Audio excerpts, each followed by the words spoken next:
Before Zeus, before Hades, before Poseidon, before any god you have ever heard of, there was nothing. Not darkness, not silence, not emptiness, nothing. And then, chaos. Not chaos as disorder, chaos as the first thing. The original state of existence before existence had rules. From chaos came Gaia, the earth, not a goddess of the earth. The earth itself, alive, aware, ancient beyond anything that came after. From Gaia came Uranos, the sky. He covered her completely. Sky above earth. The first relationship in existence. Together they created the Titans, 12 of them. Not gods. Something older than gods. Larger than gods. More fundamental than gods. The Titans were the forces that made the universe work. Cronus was time itself. Oceanus was every ocean that existed or would ever exist. Hyperion was the light before the sun was created. Mnemosyne was memory, every memory ever formed by any conscious being. Themis was the law, not human law, the actual law that holds the universe together. These were not beings who controlled things. They were the things. And Uranos, their father, was afraid of them. The moment each Titan was born, he pushed them back, into Gaia, into the earth itself. He imprisoned his own children inside their mother, because he saw in each of them the power to replace him. Gaia felt every one of them trapped inside her, and she waited. She created a weapon, a sickle of adamantine, the hardest material in existence. She asked her children who would use it. 11 stayed silent. 1 raised his hand. Cronus, the youngest, the most ambitious, the most dangerous. That night Uranos came to Gaia as he always did, and Cronis was waiting. What happened next was so violent, so final, so complete, that the blood of Uranos that fell into the ocean created new beings from nothing. The Furies were born from that blood. Aphrodite herself rose from the sea foam where his blood touched the water. Uranos cursed Cronus as he fell. "Your children will do to you what you have done to me."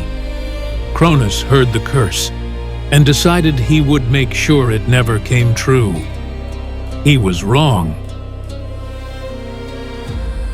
Cronus had everything. He defeated his own father.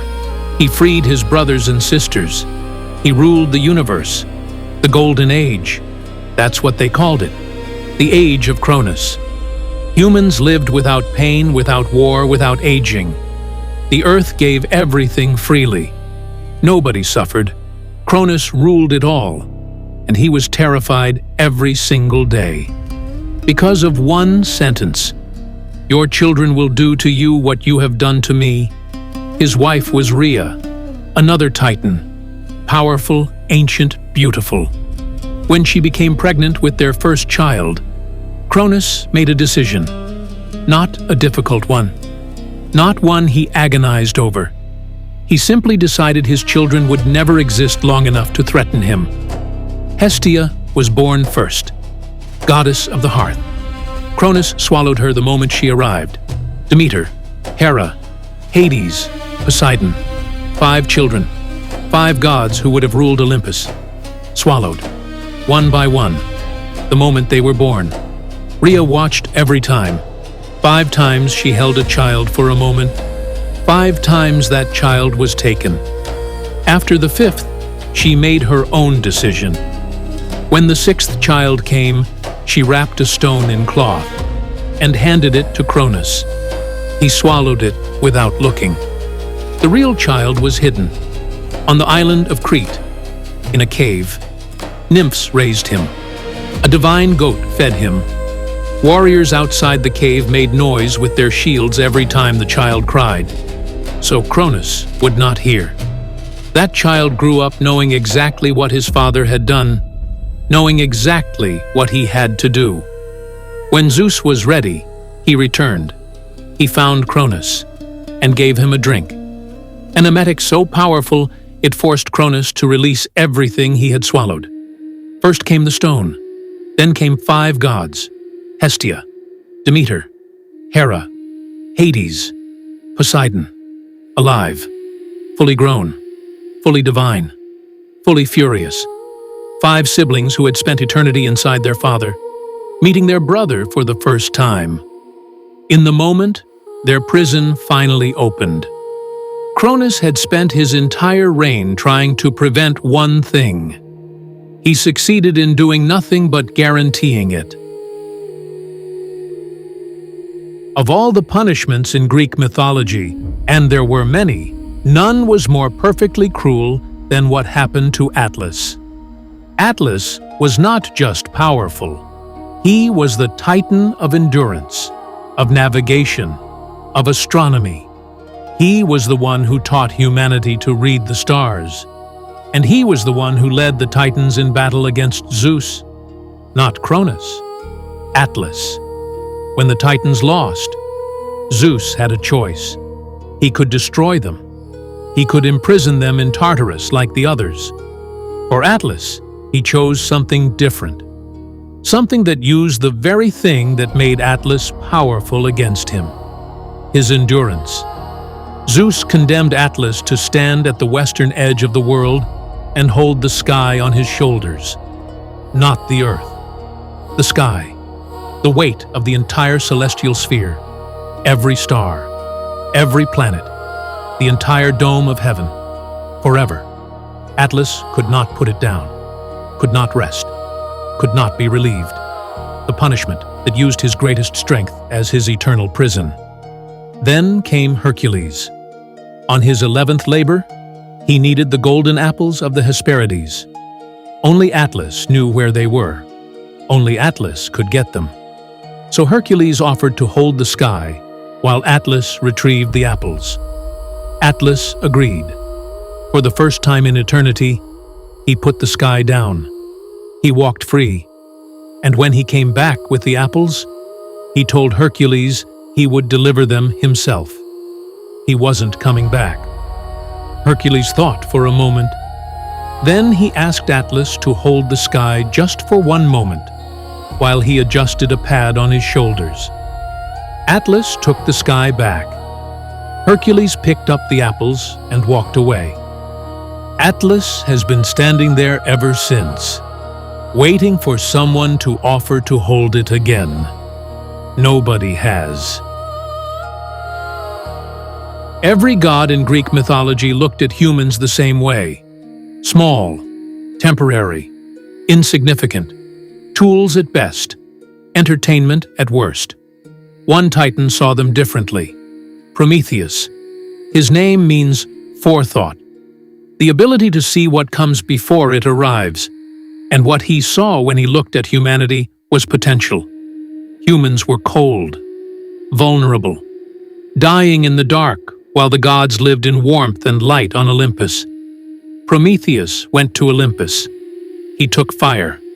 Not a gift from the gods. Not something they offered. He stole it, carried it down from Olympus in a hollow fennel stalk, and gave it to humanity. That single act changed everything. Fire meant warmth, cooked food, light in the darkness, protection from animals. The beginning of civilization. Zeus was furious, not just because the fire was stolen, because Prometheus had given humans the one thing that made them dangerous: the ability to survive, to grow, to eventually become something that could challenge the gods themselves. Zeus chained Prometheus to a mountain in the Caucasus. Every day an eagle came and ate his liver. Every night the liver grew back, so the eagle could come again, for eternity. Prometheus knew this would happen. His name means forethought. He saw every moment of his punishment before it began, and he stole the fire anyway, because he decided humanity was worth it. Thousands of years later, every fire you have ever seen, every light in every darkness, came from one Titan who looked at humans and saw something worth suffering for. Before the sun existed, there was light. That sounds impossible. But in Greek mythology, it makes perfect sense. Because light was not something the sun created. Light was a titan, Hyperion. His name means the one who watches from above. He was the titan of heavenly light, the primordial force of illumination that existed before any celestial body was placed in the sky.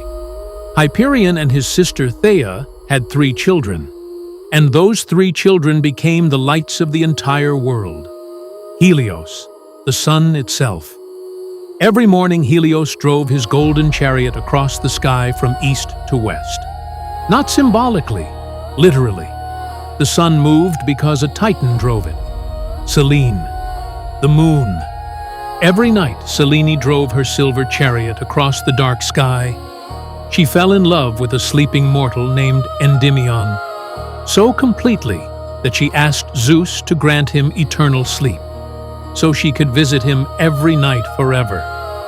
And Eos, the dawn, the goddess who opens the gates of heaven every morning so her brother Helios can begin his journey. Every dawn you have ever seen, every sunrise, was Eos opening those gates? When the Titanomachy ended, when Zeus defeated the Titans, Hyperion was cast into Tartarus, the source of all heavenly light imprisoned in the darkest place in existence. But his children kept working. Helios kept driving the sun. Selene kept lighting the night. Eos kept opening the dawn. Because the light Hyperion created was older than the war that imprisoned him. And some things, once set in motion, cannot be stopped, even by the gods who imprisoned their creator. For 9 years the universe was at war. On one side, the Titans, ancient, fundamental, the forces that built the world. On the other, 6 young gods who had never fought a war in their lives. Nobody gave Zeus a chance. The Titans had ruled for eternity. Their power was not just strength. They were the fabric of reality itself. For 9 years, neither side could win. Then Zeus made a decision that changed everything. Deep beneath the earth in Tartarus, imprisoned since before the Titans ruled, were the Cyclopes and the 100-handed ones, creatures so powerful that Uranos had imprisoned them before the Titans were even free. Zeus went to Tartarus himself. He freed them. And they gave him 3 weapons. The Cyclopes gave Zeus his lightning bolt. They gave Poseidon his trident. They gave Hades his helmet of invisibility. 3 weapons that should not exist. In the 10th year, the war ended in a single day. Zeus struck from the sky. Poseidon shook the earth and ocean simultaneously. Hades moved invisible among the Titans, destroying their weapons from within. The Titans fell, one by one. The forces that built the universe defeated by the gods who inherited it. Most were cast into Tartarus, the darkness beneath the earth, chained forever. The war that lasted 10 years ended the age of Titans and began everything you know as Greek mythology. The war ended. The Titans lost. But losing did not mean disappearing. Most were cast into Tartarus, the deepest, darkest pit beneath the earth, chained by the 100-handed ones who guarded them forever. But not all. Atlas was not imprisoned.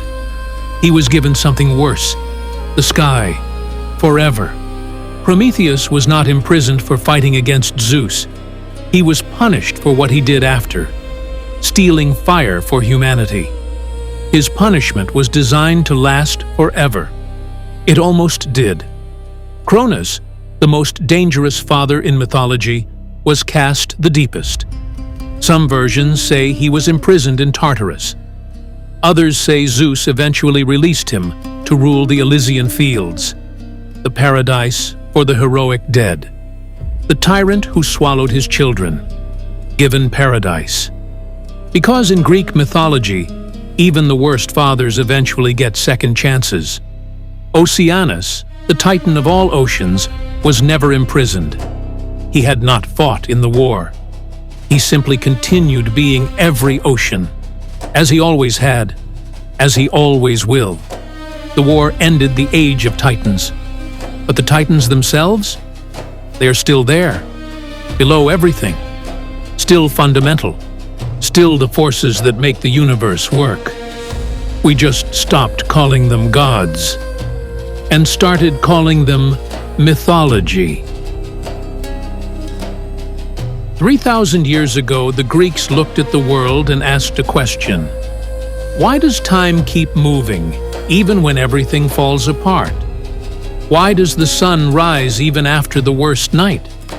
Why does the ocean keep existing even when the gods are silent? Their answer was the Titans. The forces so fundamental that even imprisonment cannot stop them. We no longer call them Titans. We call them physics. We call them nature. We call them time. But the questions they answered are the same questions we still ask. Cronis taught us that power consumed by fear destroys the very thing it tries to protect. Atlas taught us that the greatest strength can become the greatest burden. Prometheus taught us that the most dangerous act in the universe is caring more about others than about yourself.